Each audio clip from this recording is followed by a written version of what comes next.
still. So what's up mga ka-Ayahs? It's your teacher Ayah, State of Gentry Refing from DASMA. Online studies the name of the game. And if you subscribe to our lesson, I promise to keep you entertained. So watch this lesson video tutorial for week number 3. 2,000 years later. PPG, Philippine Politics and Governance. Tayo ay nasa pinakahuli ng branch ng three branches of the Philippine government, which is the Judiciary Department. So, ito na yung huli. Among the, nauna na yung executive, pangalawa yung legislative, and then judiciary. So, let's discuss what is Judiciary Department all about. Now, as you can see on the logo, no, we have the Supreme Court. Ito yung the Judiciary Department is vested to the Supreme Court. Okay, so let's discuss. So, as we define, what is Judiciary Department, no? So, yung naka-highlight dyan, nakikita nyo, no? Judiciary Department, it is the department responsible for the adjudication of controversies over the application of laws in specific situations. So, this branch of government, no, meron siyang karapatan na mag-declare if a law passed by the Congress na bago siya pirmahan ng President, is it constitutional or it violates something which is unconstitutional. No? It is the neutral arbiter. So, ito yung decision if the law is very okay and it is constitutional and applicable to the people. No? It also passed, hindi lang siya nag-aano ng batas o nag-approve whether it's constitutional or unconstitutional. It is also passed to resolve conflict. No conflict pag malakihan ng event in the government. Nandiyan ang impeachment, nandiyan ang kung ang isang batas ba ay pwedeng i-amend, ang batas ba ay isang i-repeal. No, kasi nga meron silang separation of powers, meron silang check and balances, which is walang mas mataas na department, executive, legislative, and judiciary. Pantay-pantay sila ng kapangyarihan, meron silang sariling administration or meron silang own standards when it comes to the government. No? Kasi nga sila ang three branches of the government. No? Aside from that, etong judiciary department is also responsible for hearing large cases in the country. Nagde-decide the cases pagdating sa mga issue sa government, no? Yung corruption, nandiyan ang plunder, nandiyan ang impeachment. So, ilan yun sa mga responsibility ng Judiciary Department. Furthermore, Judiciary Department is also involves with, of course, legal disputes. So, wala namang illegal decision. So, ito yung nagbe-best. Yung judicial power is vested really on the Supreme Court. And yung Supreme Court kasi, ito yung highest court in the Philippines. Meron din tayong mga lower courts. Nandiyan ang RTC, the Regional Trial Court, MTC, nandiyan ang Municipal Trial Court. So, meron siyang sa isang province, sa isang region, or sa isang city. No? So, in Cavite, we can find the regional trial court in Tres Marias City. So, yun yung provincial court, no, ng Supreme Court, no. Aside from that, yung makikita nyo dun sa 1987 Philippine Constitution, the judicial branch is in the Article 8 of the 1987. Article 6, the legislative. Article 7, that's the executive. And Article 8, no, if you will read that article, that's judicial department. Next, ito yung ating qualifications. Kung yung nakaraan, meron tayong qualifications ng president, ng senators, ng members of the House of Representatives. Meron din tayong qualifications for the members of the Supreme Court. No?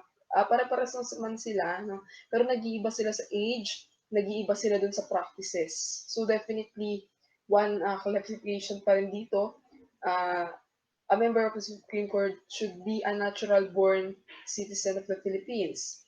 At least 40 years of age bago ka mailagay sa hukuman. You need to be 40 years of age, a judge in a court of record for at least 15 years, or engage in the practice of law in the Philippines for the same period. So, dapat meron kang experience bago ikaw ay maging member ng Supreme Court. medyo mahaba-haba rin na kasi nga sa limited practices of law, medyo mahaba yung time ng pag-aaral ka tungkol dito. And then, eto, ang isa sa pinakamagandang qualification, which is dito mo lang siya makikita na medyo wala dun sa executive and legislative, no? A member of the Supreme Court should be a person of proven competence, integrity, probity, and independence. So, syempre, dapat legitimate person ka in practicing law kasi nga Supreme Court is the highest court in the Philippines. So, dapat meron kang competence within yourself because you're going to judge some cases or controversial issues related to our country. Next, uh, also the qualification, they hold office during a good behavior, no, until they reach the age of 70. So 70 is the age of retirement. No? Hanggang 70 years old ka, pwedeng maging member ng Supreme Court. No? Or pwedeng hindi ka umabot ng 70. Pwede ka ma-discharge agad-agad. No? If you're being found as incapacitated to discharge the duties, meron kang nilabag na certain qualifications or certain laws, no, dito sa pagiging isang member ng Supreme Court. So, pwede kang matanggal dito. And they can also be removed by impeachment. No? Na-appoint sila ng president, pero sila ay pwedeng ma-impeach. Okay, so that's the different classifications of members of the Supreme Court. Next, this is the 26th current Chief Justice of the Philippines, Chief Justice Jus Dado Emperalda. So, siya yung current Chief Justice. So, Chief Justice, ito yung pinakamataas na hukom sa Supreme Court.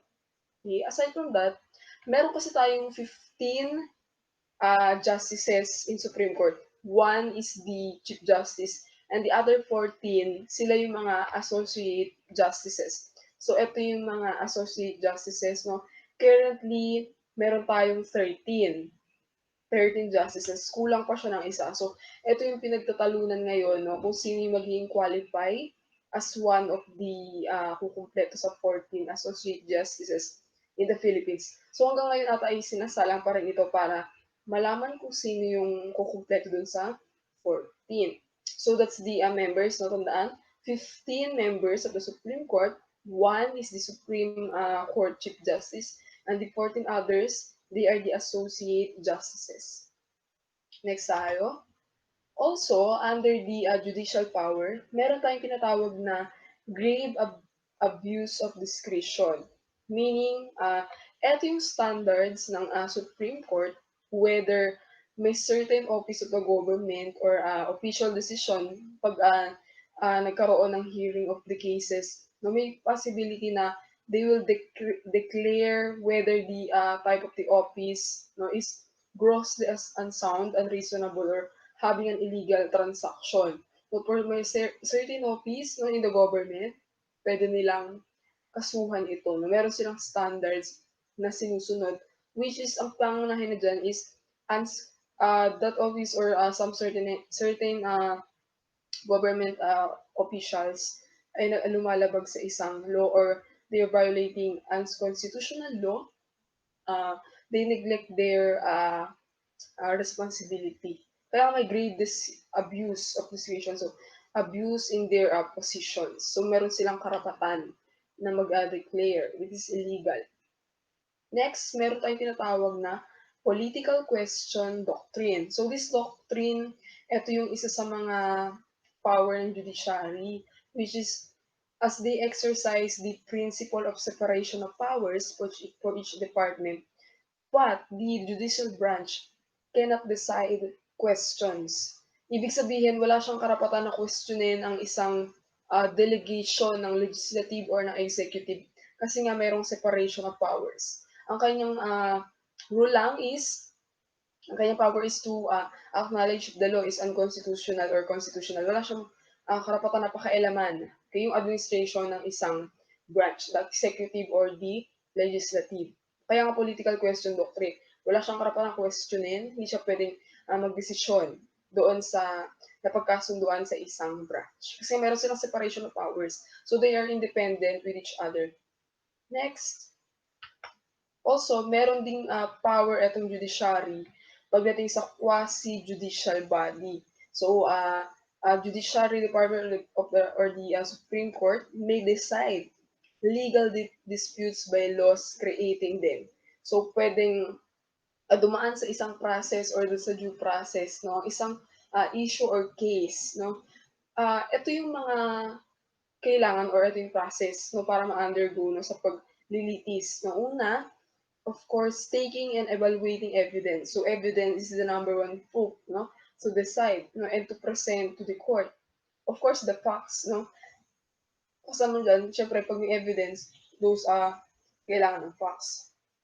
And then, kailangan magko-connect itong facts and evidence, no, to have a decision. No? And also, syempre, lahat naman ng courts, they need facts, they need evidences, they need proofs, no? So have, titimbangin nila yung decision para makapag-draw sila ng conclusion if it's guilty or not guilty, no? So yun yung ilan sa mga process, no? Of course, familiar with the evidences, no? Kung napapanood dito sa mga movies, balita about law or Supreme Court trial. So yun yung isa sa mga kapangyarihan ng Judiciary Department.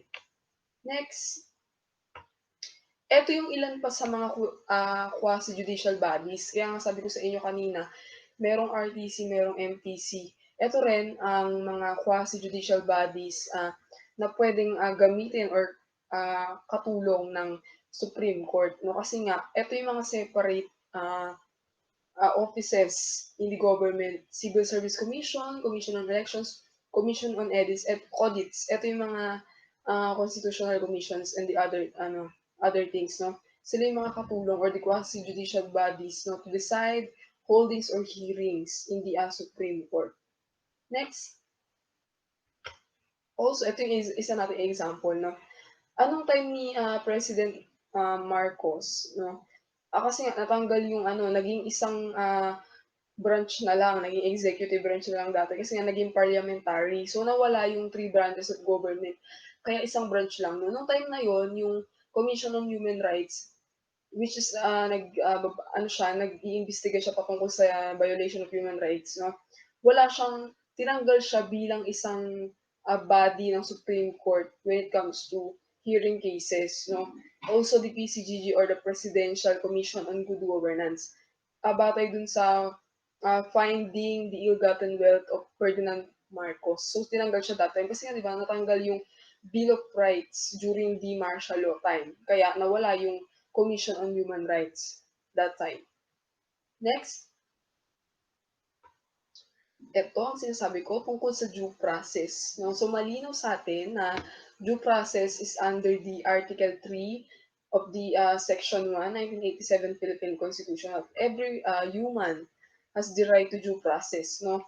Whether it is taking the life, liberty, and property. So obviously, due process, you need to be heard before you're being accused as guilty or not guilty in the court or being in prison. So kailangan ng due process. Of course, bago ka hatulan ng guilty or not guilty in the court, there should be an evidences, there should be a witnesses, there should be documents, no? So that the court can hear your statements or your testimonies in the court. So every suspected people is having this due process so that we can have an equal protection of the law. This is all the rights of us, no, in the Philippines, in the under the Article 3, Section 1, or Bill of Rights in the 1987 Philippine Constitution. Then, the Supreme Court, ito na yung sinabi ko sa inyo kanina, no? Meron silang members, yun nga, 14 associate justices and 1 chief justice. So, ito yung the organizational chart, as we can see, no? Kung ano-ano yung mga miyembro ng Supreme Court. Aside sa Supreme Court as the highest court in the Philippines, meron pa siyang iba't ibang, ayun nga, nakita, sinabi ko sa inyo kanina, Metropolitan Trial Courts, Municipal Trial Courts, Municipal Trial Courts, and the regional trial courts. So, ayun yung ayun sa mga katulong ng Supreme Court. Tapos, ilan pa to sa mga powers ng Supreme Court aside sa pag-amend or the whether to unconstitutional or a constitutional law, no, kapag pinasa, no. Next natin dito, may karapatan ang Supreme Court na makisali or meron siyang jurisdiction over the cases pagdating sa mga ambassadors, yung mga issue. No? Recently, we have the I think it's Brazil ambassador of the to the Philippine ambassador to the Philippines yung issue no violence. So public ministers and consuls and over petitions for certiorari, prohibition, mandamus, warranto, and habeas corpus. So i-discuss ko ito mamaya isa-isa no. So ilan to sa mga karapatan or jurisdiction or power ng Supreme Court na makialam sa mga cases. Aside from that, sinabi ko nga kanina, review, revise, reverse, modify, or an appeal. Pagdating sa mga constitutional or unconstitutional law. So, eto pwede din silang mag-order ng change ng venue no, of the trial. So, it depends on them. And then, other powers, ito yung i-discuss ko. No? So, ang unang power ng Supreme Court is the habeas corpus. So, habeas corpus, ito yung discuss yung nakaraan, which is the writ of habeas corpus. No? This is to secure the release of a person who was being detained unlawfully or without lawful justification. So, writ of habeas corpus is definitely known as the right to person under the detention and right of personal liberty. It is under Article 22 of the Bill of Rights of the 1987 Philippine Constitution and Article 21. So habeas corpus, you may have the body before you declare a person whether it's guilty or not guilty.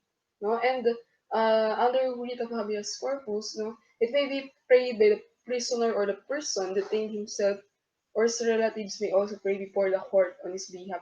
So dapat tumaan mo na ito sa due process or the right to due process under Article 3, Section 1 of the Bill of Rights of the 1987 Philippine Constitution. No? So, ito yung isa sa mga writs na tinanggal during the martial law under President Marcos, no? Kung saan yung mga suspected people is dinitain agad sila without having a due process. So, that's a writ of habeas corpus. So, yung limang yon meron siyang pagkakaiba.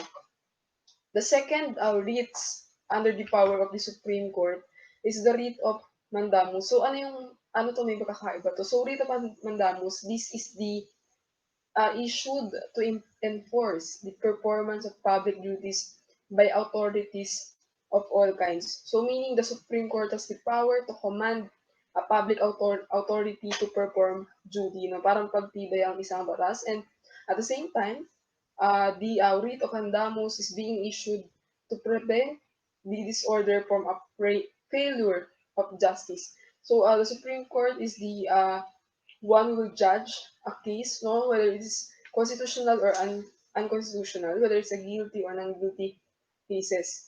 And another impression in writ of mandamus is that it is a very wide remedy and it can be easily available to reach injustices, whether it is found of technicalities which should not come in the way of granting this relief. So this is the command of the Supreme Court not to decide for cases, no, if it is performance of the public duties no, by the authorities. So that's mandamus to command by the Supreme Court. The third one, we have the prohibition. So we have from the word itself, prohibition, meaning it is a preventive way to prevent or to avoid.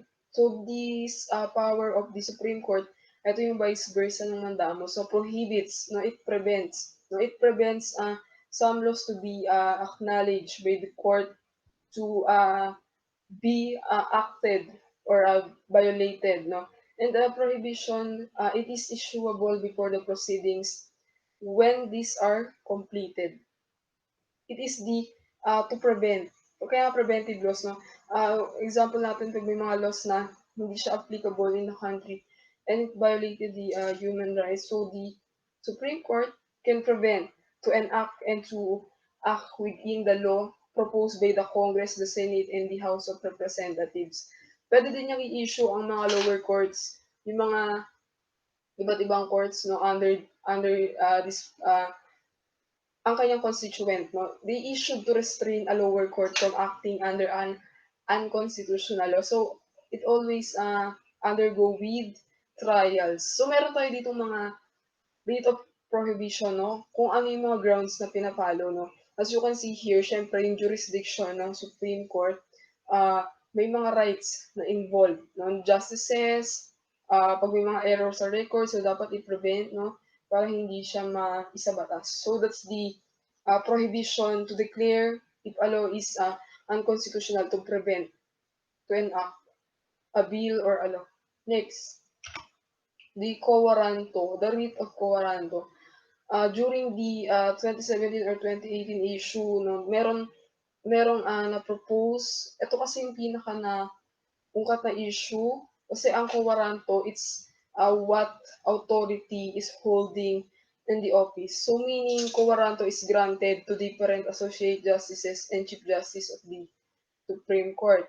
So it views to restrain a person from acting in the public. So may karapatan ang mga 14 Chief Justices and the Chief Justice to impeach. Parang kasi ang wala to, that's the term for the impeachment inside the Supreme Court. So the court or the members of the Supreme Court may oust a person from an office. So they can remove, no, whether it violated a certain provisions or a certain law qualification inside the Supreme Court.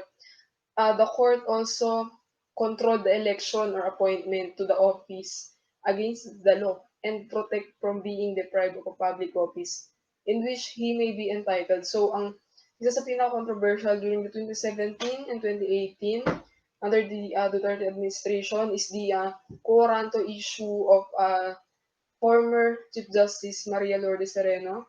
Ito ay dininig, no? May mga bumoto dito. So, kailangan ng boto ng justices to remove or to prohibit a person to continue his or her position in the Supreme Court.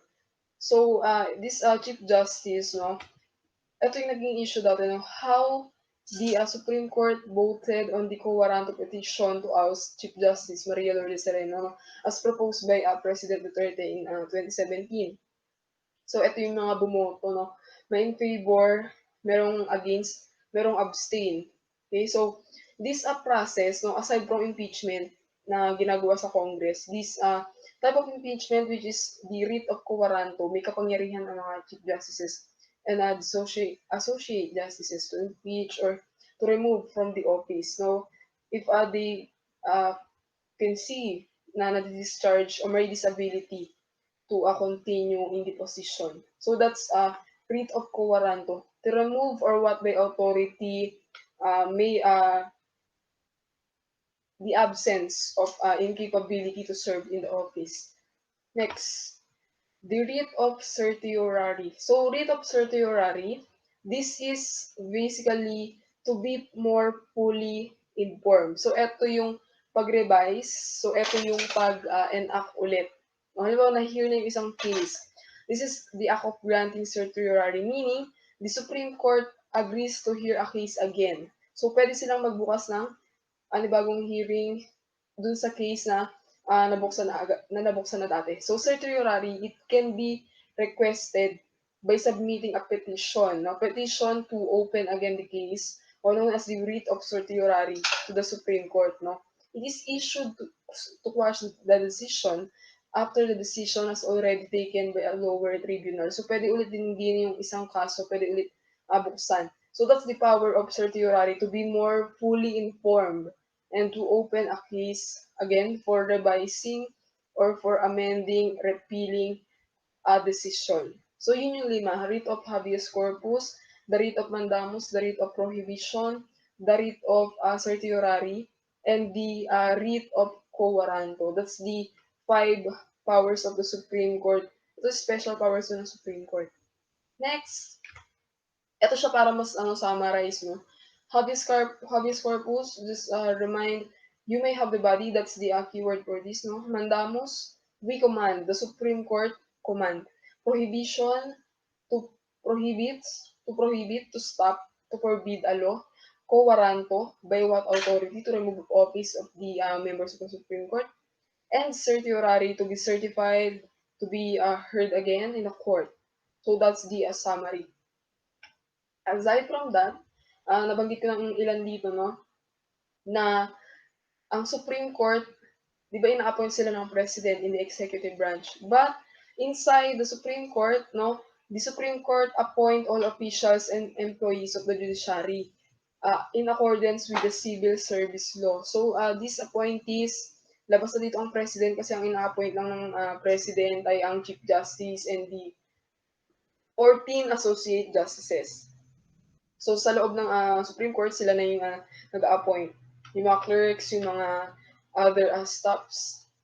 And then, eto, may tinatawag sila na Judicial and Bar Council. So, the Judicial and Bar Council, eto yung constitutionally created body that recommends appointees for vacancies. So, sila nag-a-appoint, sila nagre-review if the person or the group of people are qualified in the position in the Supreme Court. So, kinabibilangan niya ng Legal Education Board, the offices of the Ombudsman. So, etong Judicial and Bar Council, it is composed of the Chief Justice as ex-officio chairman, Justice Secretary, the representative of Congress, syempre kasama pa rin dyan ang legislative department, and the as ex-officio members, representative of the integrated bar, a law professor, a retired member of the Supreme Court, and a representative of the private sector. Kaya nga ayun, no, naghihintay pa ng isang member ng associate justice, so 13 pa lang sila. So yung isa sinasalang pa siya hanggang ngayon.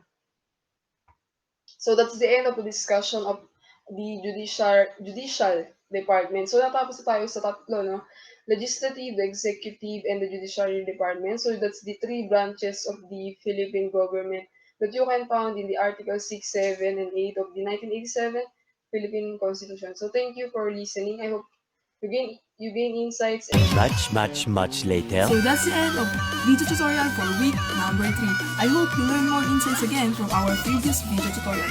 See you on our next lesson. Bye-bye!